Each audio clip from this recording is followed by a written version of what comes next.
Hello, good crowd. We are so fortunate today. We have with us Joseph Carbone. He's the president and founder of Eye Care for Kids. And when he started this work with the idea of helping one child, I think he had no idea where it would go, but the work continues to explode. You don't want to miss this story. Welcome to the Your Mark on the World show with your champion of social good, Devin D. Thorpe.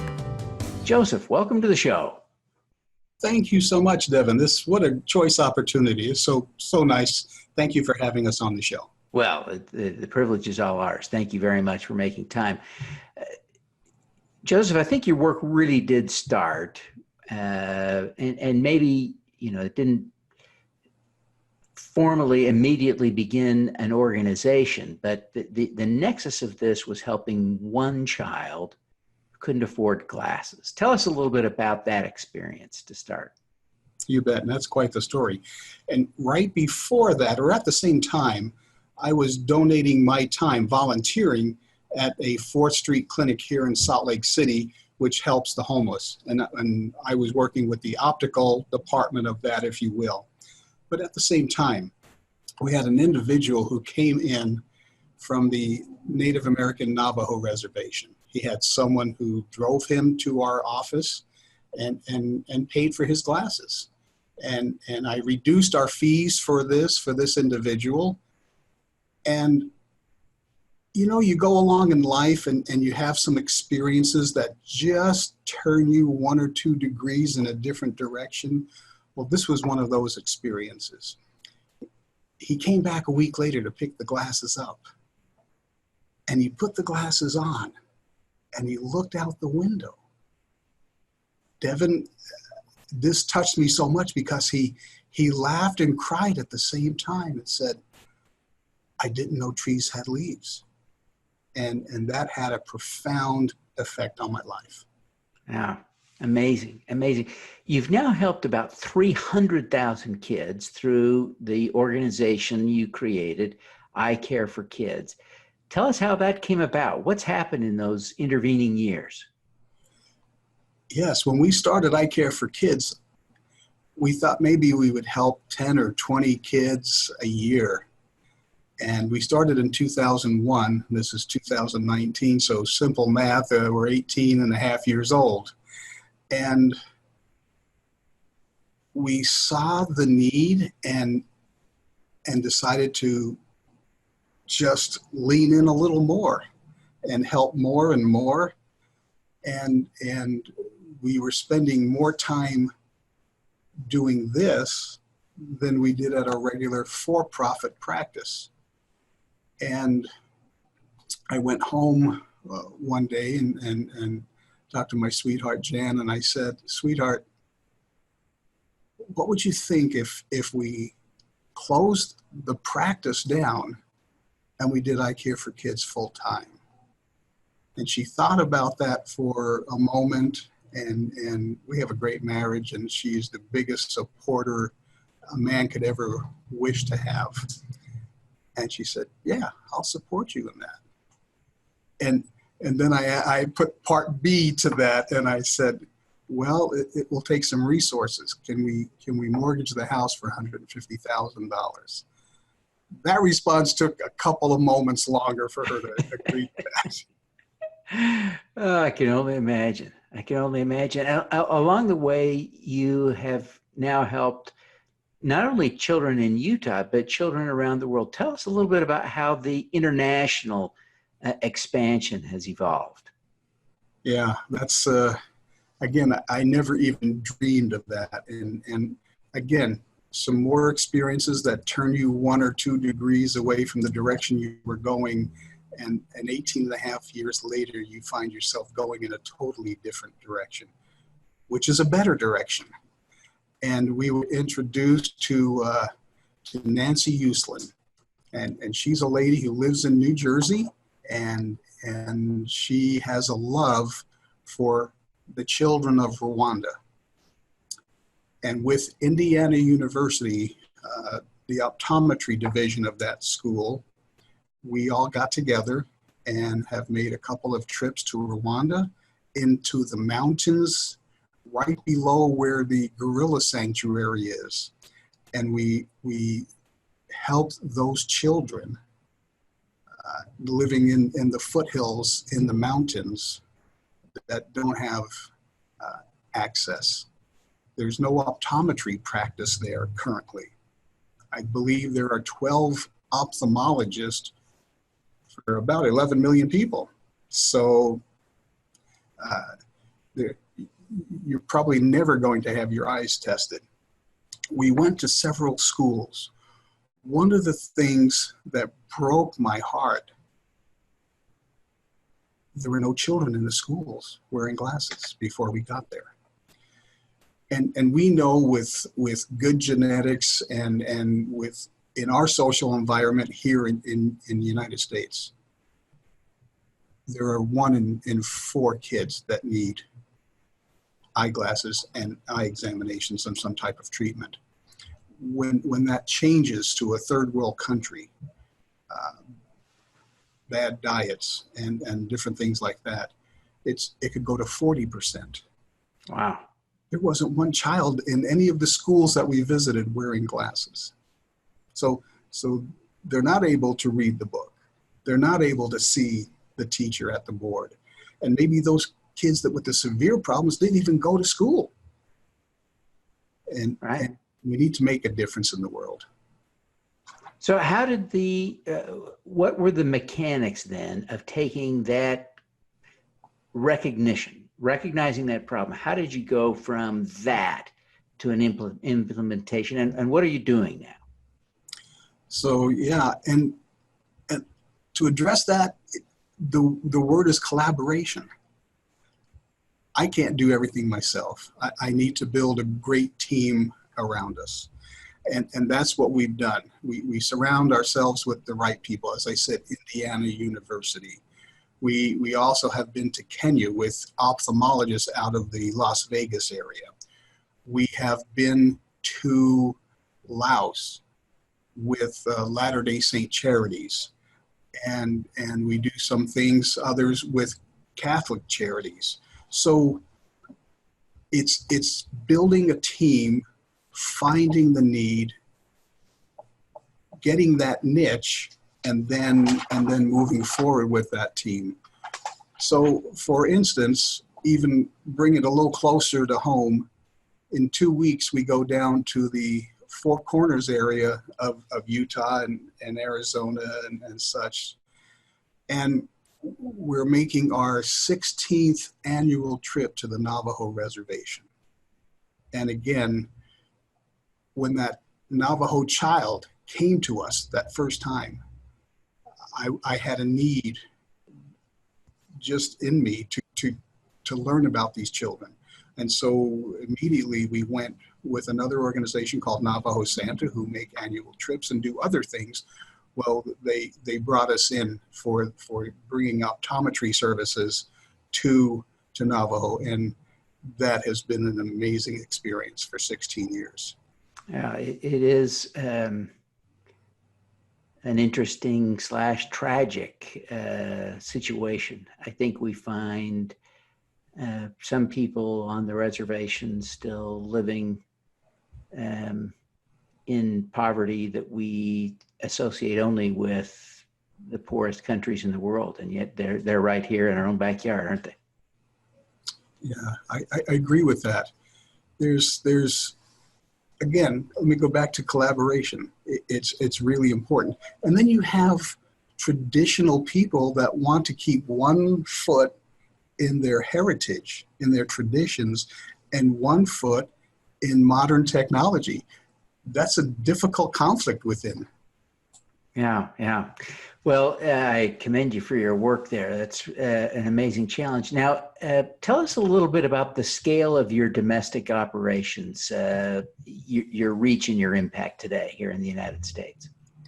So one of the things we've learned quickly is not only do we need to provide this much needed service, and we've had somebody from the UN meet with us, and they said, after food and water and shelter, vision and education is really the most important thing next in the list that a child needs.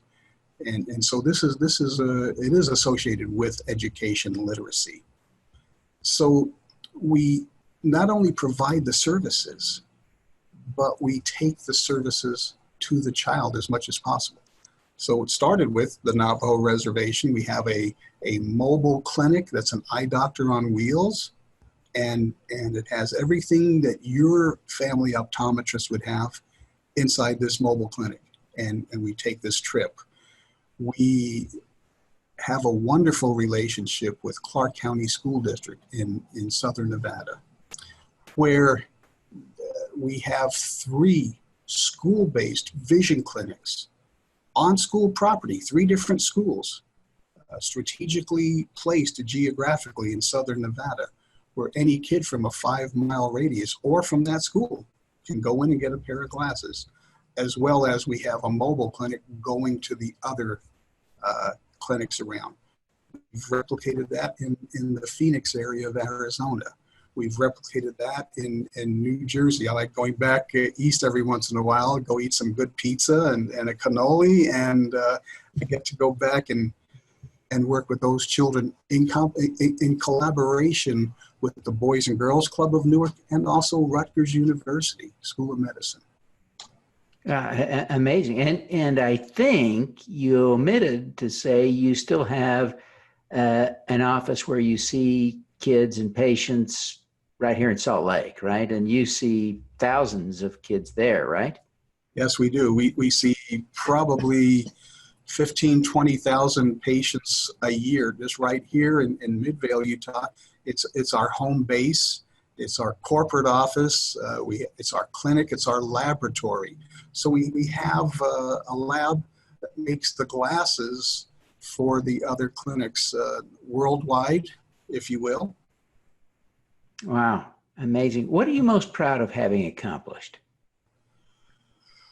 Boy, I didn't accomplish anything. I'm hanging on for dear life, and this has been a great learning experience. I'm the kid who has been helped the most. So I don't feel I've accomplished anything. I feel we have accomplished a lot. One of the things that we do, one day, again, you have an experience and you realize you're going in a different right direction, a good correction course, where we have a partnership with some organizations where we help refugees. And let me explain that just real fast.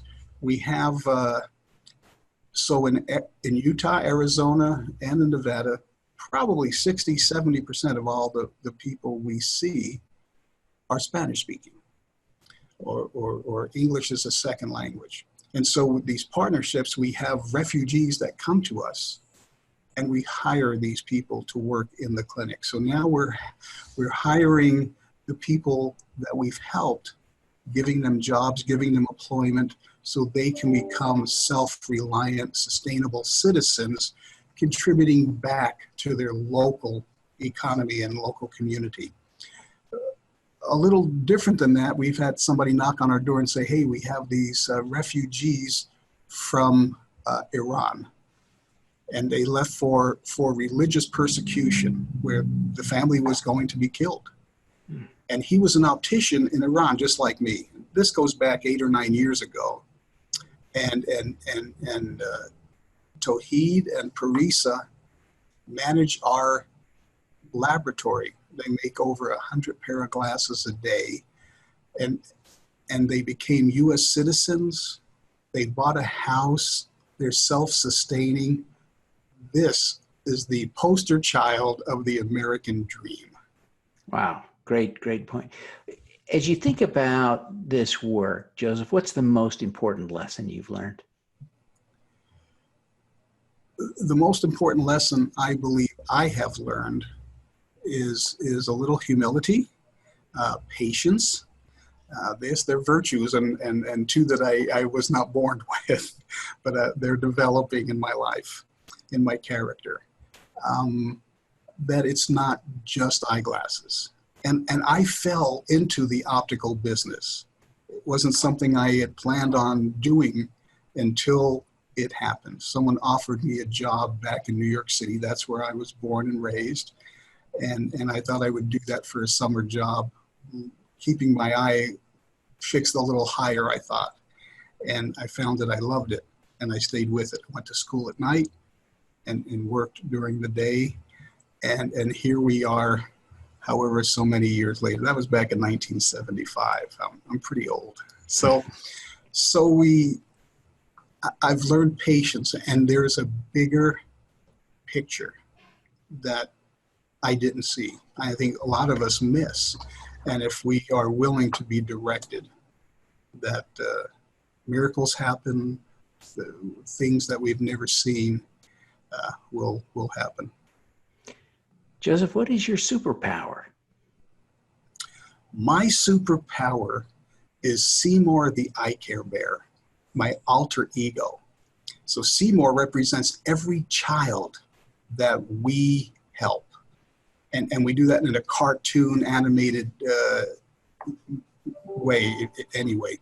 So we try to do that, and Seymour realizes that he can become anything he wants to be able to become because he can see and get a good education. So he puts glasses on, and some of the glasses have polycarbonate lenses, and that can protect him from anything. And then he has anti-reflective lenses, and that could bounce, any of the evil rays coming in can bounce off, and things like that. So we try and help children understand that the glasses are more than just glasses. They open the world to them.